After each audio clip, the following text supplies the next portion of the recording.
защото ние сме кукери. Ето! Така! Стопете тежко! Да изохта земята! Размолейте хлопките и запалете хладата! Силен огън да стане, че вечено е.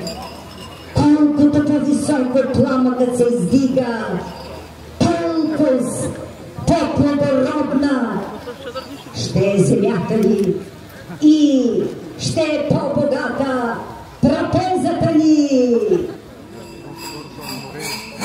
Така, тук се кукери, защо нам се плашите хлопки, че ние сме на Тихорландия 2025.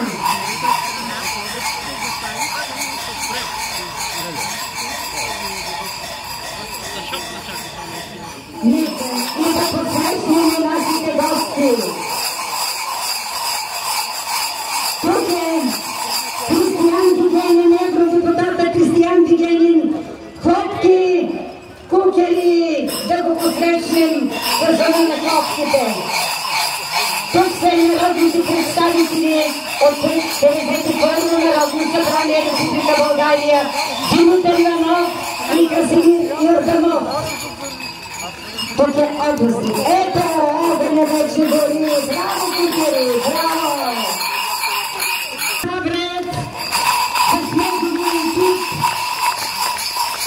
и Валентин Ревански, кмет на община Ямбол с неговия екип. Господа кметове, господин Ставрев, господин Ревански, заповядайте! Хайде, нека не мъркват вашите хлопки!